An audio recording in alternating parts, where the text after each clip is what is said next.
ክፍልና የመጨረሻ ይሆናል ዛሬ የምነግራችሁ ማለት ነው። እሱን ነው የማቀርበው።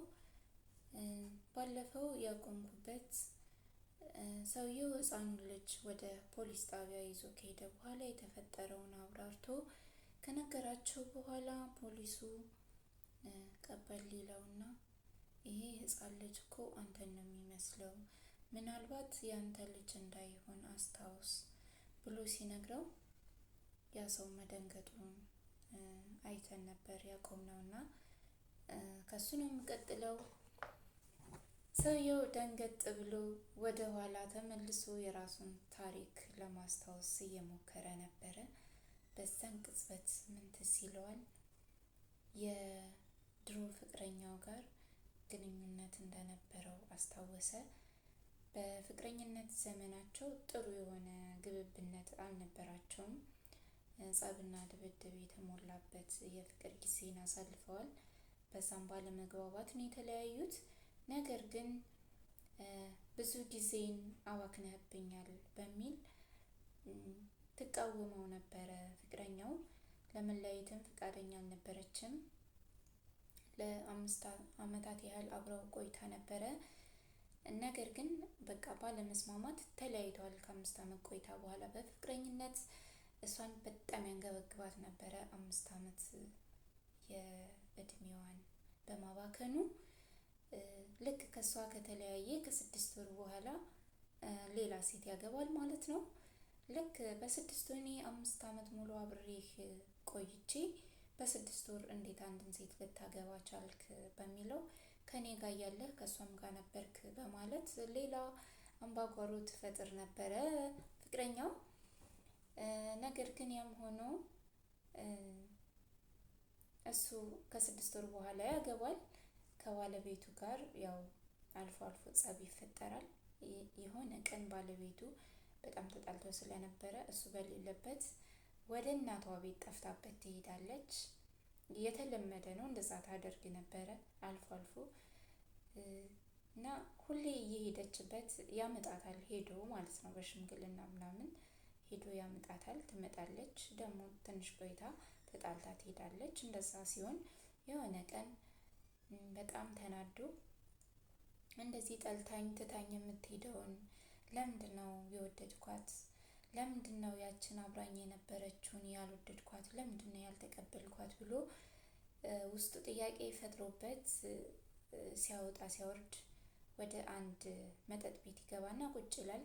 ከዛ በተደጋጋሚ ከያዘው መጠጥ ላይ ያነሳ ሲጠጣ ትንሽ ሞቅ ይለዋል።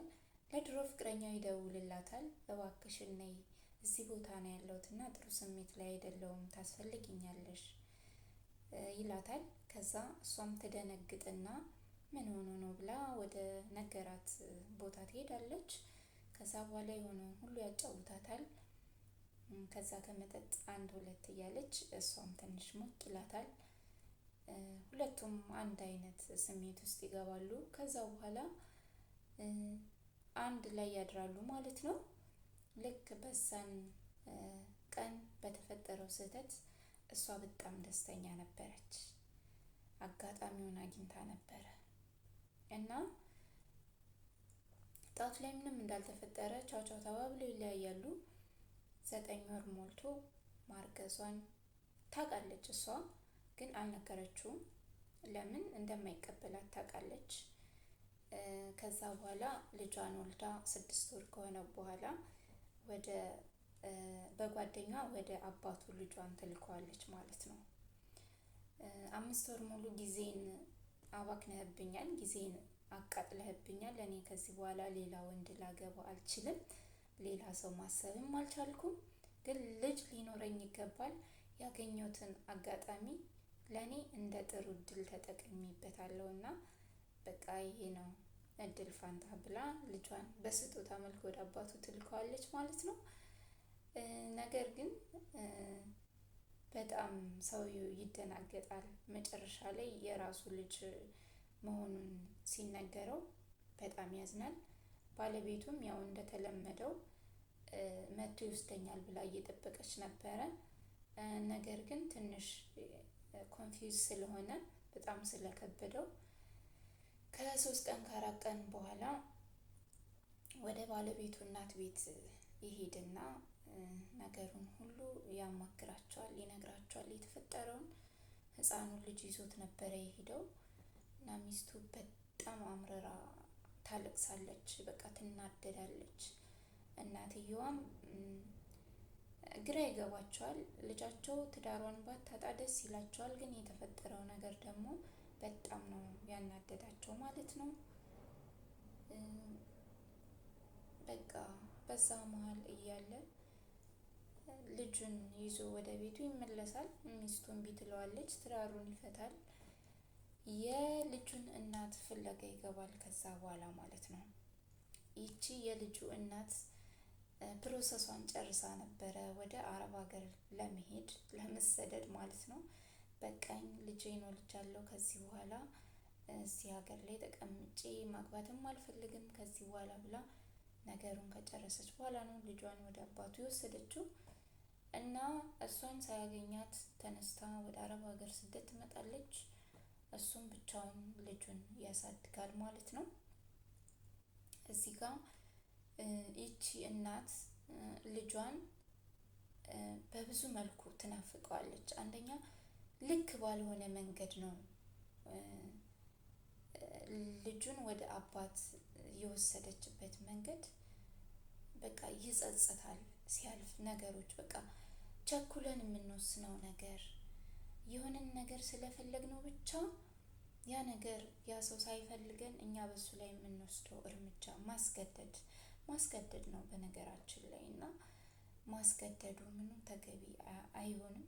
ከዛ በኋላ በቃ በአረብ ሀገር ላይ እየሰራች ትኖራለች፣ ግን ሁሌ ሰላም የላትም። ሁሌ ባደረገችው ድርጊት ልጇን ትናፍቃለች። አባትየው ልጁን እያሳደገ ነው፣ ሰራተኛ ቀጥሮ ተንከባክቦ ልጁን እያሳደገ ነው። ነገር ግን እሷ በስቃይ ውስጥ አንድ ልጁን በእንደዚህ አይነት መልኩ መፈጠሩ ያሳስባታል። 2 ልጁን ባልሆነ መንገድ ወደ አባቱ ወስዳለች። በቃ ነገሮች ሁላ ተደበላልቀውባት እንደዚህ ሆና ትኖራለች ማለት ነው በስደት ላይ። እንደዚህ አይነት ነገር ሲኖር ደግሞ በጣም ከባድ ነው ለሴቶችም ለወንዶችም። ይሄ ምን ያስተምራል? አንድ ነገር የፈለገ ያህል ጊዜን ያባክንብኝ አልፈልግሽም ብሎ እስካለኝ ድረስ አልፈልግሽም ብሎ ካፉ የወጣ ቃልን እኔ ላስገድደው አልችልም። ካስገደድኩት በኋላ ያ ነገር ለእኔ አይጠቅመኝም፣ አይመቸኝም። በቃ እንዲመቸኝ ነበር አይደለም የምፈልገው፣ ግን አይመቸኝም፣ አይሆንም። መተው ነው። ምንም እንዳልተፈጠረ አስቦ መተው የሚባል ነገር አለና ውዶችዬ ይህን ይመስላል ታሪኩ። ስላዳመጣችሁኝ በጣም አመሰግናለሁ። የታሪኩ የመጨረሻው ክፍል ይህን ይመስላል። ሌላ ጊዜ በሌላ ስራ በሌላ ቪዲዮ እንደምንገናኝ ተስፋ አደርጋለሁ። የኔ ቪዲዮ የደረሳችሁ አዳዲስ ሰዎች ላይክ እና ሰብስክራይብ በማድረግ ብትተባበሩኝ ትብብራችን እጠይቃለሁ። በተረፈ ቻው፣ ሰላም ሁኑልኝ ብያለሁ።